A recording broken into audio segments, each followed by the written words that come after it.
A good Erev Shabbos, everyone. Erev Shabbos, Parshas Mishpatim, which is, at the end of the Parsha,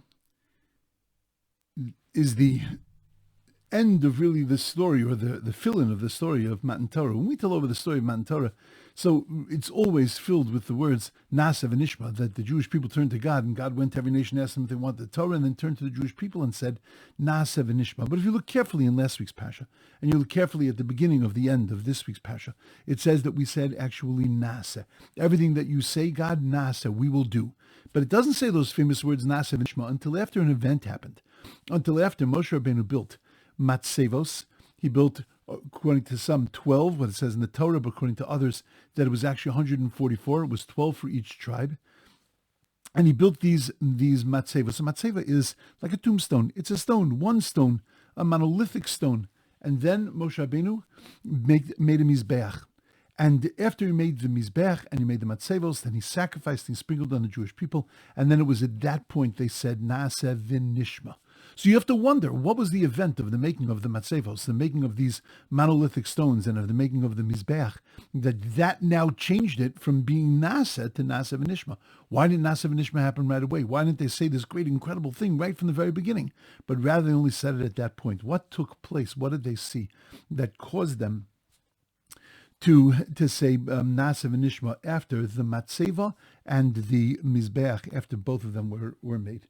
But there's a bigger kasha, a bigger problem. The bigger problem is that why did Moshe Rabbeinu even build a Matseva? We see Mizbechos all over the Torah. In the very beginning, we see it by Adam, we see it by Noach, we see it by Avraham Avinu. He built 4 of them. We see it by Yitzchak. We see it by Yaakov, built 2 of them. We see that Moshe, after Amalek, built a Mizbech, but never both things, a Mizbech and a Matseva. Why did Moshe Rabbeinu feel that you needed to build both a Mizbech and a Matseva? Especially because we say that Hashem hates Matsevas. It says it in the Torah. It says it in the book of Devarim that Hashem hates matzevos, which is itself like a weird thing. God doesn't hate anything. It doesn't say like he hates broccoli. It just says he hates matzevos. Like what was he got on matzevos? Like as much as people say, what do you got on broccoli? Like broccoli's broccoli. So why is he hating on matzevos? What's the problem with the matzeva? So let's understand the difference between a matzeva and the mizbeach. A matzeva is one stone. A mizbeach is a group of stones that are built together, that are put together to make one structure called a mizbeach, called an altar. A matseva is symbolic of an individual, and it's symbolic of an individual saying, I have arrived. This is me. I'm not a conglomeration of parts. I'm not put together. This is what I am.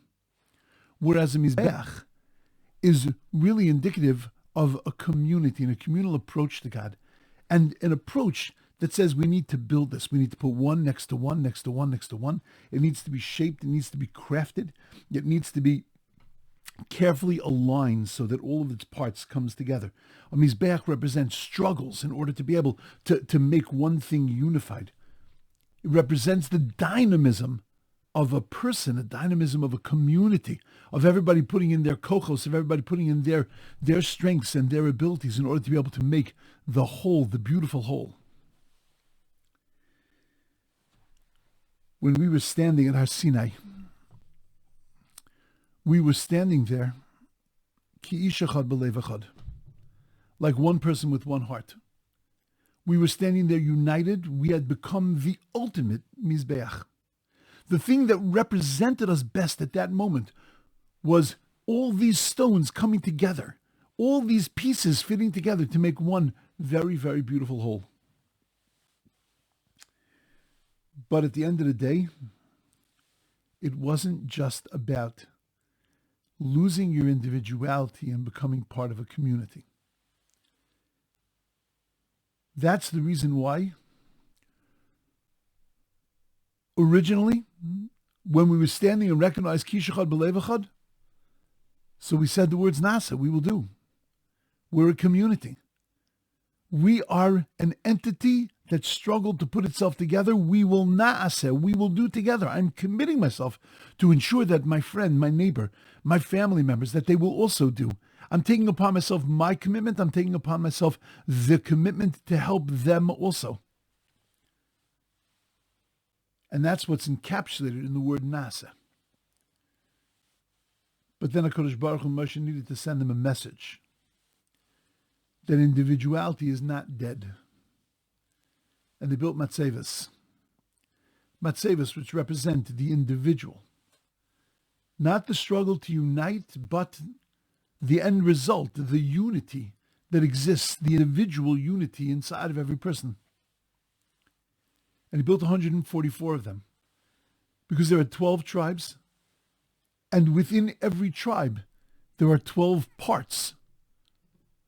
And he puts up 144, and Klal Yisrael look at it and realize that it's not just about the klal, it's not just about the group, it's not just about a communal commitment, but it's still about the individual. The individual is alive. But the individual is alive in the context of the community. That we have to recognize that I need to be an individual, but I need to be an individual in the context of the larger whole of the Jewish people. You know, a lot of times we think that to make myself an individual, I have to stand apart from everybody else. Everybody's doing one thing, I'm going to do it different. Everyone's going to stand at a point, I'm going to sit down. Everybody's going to keep Shabbos in a certain way, I'm going to do it different. Everybody is going to look a certain way, I'm going to look different. And in fact, that's not individuality, that's just being weird. Individuality is that I'm going to find within the context of this community, I'm going to find my point of excellence. I'm going to find my point of striving, my point of reaching the goal, my point of becoming magnificent. So if I live in a community of people that are Ba'alei Chesed, then I'm not going to be a hard-hearted person because that's my individuality. That's the way I remember to be a stone. That's the way I remember to be a matzeva inside of the Mizbeach. No. But if everybody is about chesed, then I'm going to bear down on one aspect of chesed. I'm going to become a magnificent. I'm going to perfect. I'm going to reach for excellence in one aspect of that. And therefore, I stay part of that community. I'm still part of that klal, but I am an individual within that klal. I haven't lost myself. I haven't lost my potentials. I haven't lost my koiches, my powers, my talents. I've just used them within the context of community. And that's the perfect community. That's the Naaseh v'nishma that God loved, that God went nuts over. Because not only Naaseh do I see myself as part of the group, but nishma. I'm going to listen and I'm going to work on, I'm going to find that excellence within myself as an individual. That's the full story of Kabbalas HaTorah.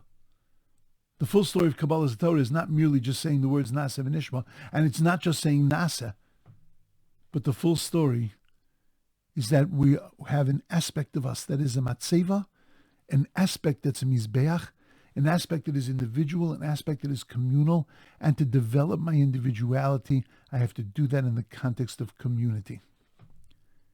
And that's when we create the most beautiful tzibur. When every individual connects himself to the mizbeach, but yet is able to develop his own sense of excellence and his own sense of value and worth.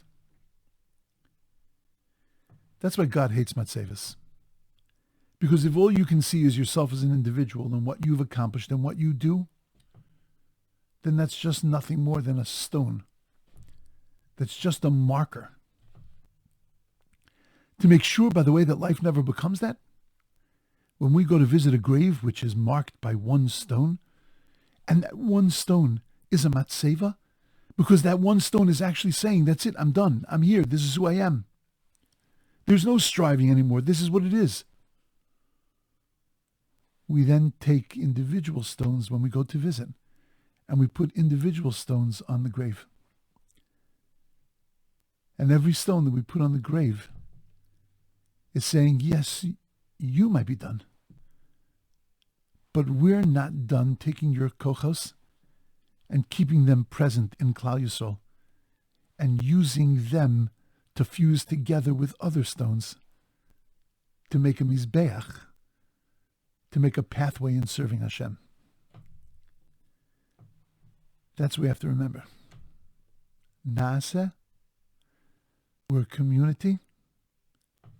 We're a community of Jews. We're Knesset Yisrael.